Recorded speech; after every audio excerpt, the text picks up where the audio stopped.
15 अगस्त 1995 की रात थी। देश भर में स्वतंत्रता दिवस की खुशियां मनाई जा रही थी, लेकिन उत्तर प्रदेश के एक छोटे से गांव में अजीब सी शांति छाई हुई थी। यह गांव चारों तरफ से जंगलों से घिरा हुआ था।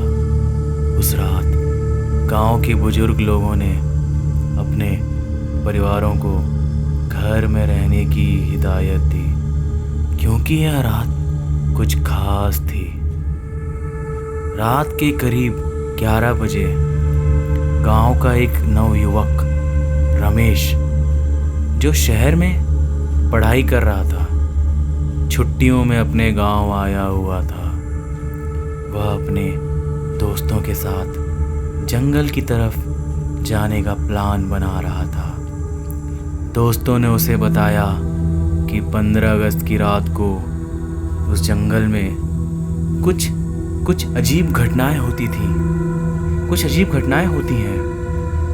उन्हें यह सब सुनकर विश्वास नहीं हुआ और वे सब दोस्त जंगल की ओर चल पड़े।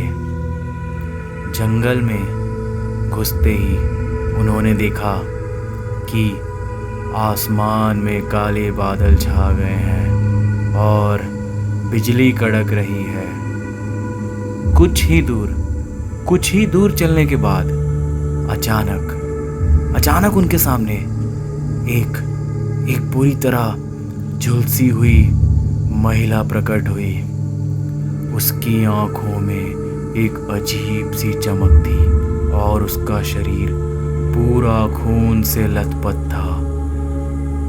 वह महिला रमेश के पास आई और बोली, आज से ठीक 48 साल पहले इसी जगह पर मेरे साथ अत्याचार हुआ था। मैं आज़ादी के दिन को मनाने निकली थी, लेकिन कुछ दरिंदों ने मुझे मार डाला। मैं तब से हर 15 अगस्त को यहाँ भटकती हूँ। यह सुनकर रमेश और उसके दोस्तों का दिल दहल गया। वे भागने लगे, लेकिन उनके पैर जैसे जम गए हों। उस महिला की आवाज़ और तेज हो गई।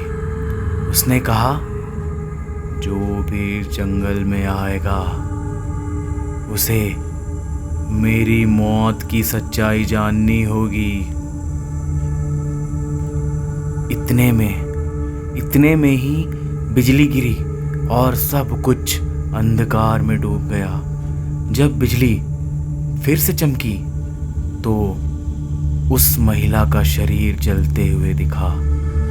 वह चिल्लाते हुए बोली, तुम भी वही दर्द महसूस करोगे जो मैंने सहा था।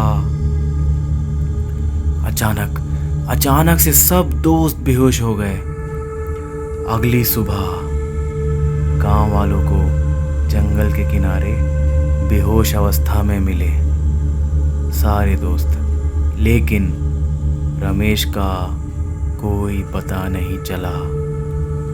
उसके दोस्तों ने बताया कि रमेश उस महिला से माफ़ी मांगने लगा था और तभी वह गायब हो गया।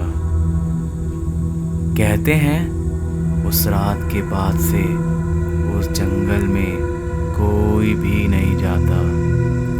लोग मानते हैं कि रमेश अब भी उस महिला की आत्मा के साथ भटक रहा है और जो भी उस रात उस जंगल में जाता है उसे कभी वापस नहीं लौटने दिया जाता। तो दोस्तों, आपको क्या लगता है रमेश के साथ आखिर क्या हुआ होगा? कमेंट करके ज़रूर बताएं। अगर आपको ये सच्ची घटना पसंद आई हो तो हमारे इस वीडियो को लाइक ज़रूर कीजिएगा और अपने मित्रों और दोस्तों के साथ शेयर ज़रूर कीजिएगा। मैं आपका दोस्त प्रकाश मिलता हूँ आपको एक और नई सच्ची घटना के साथ। तब तक के लिए बाय।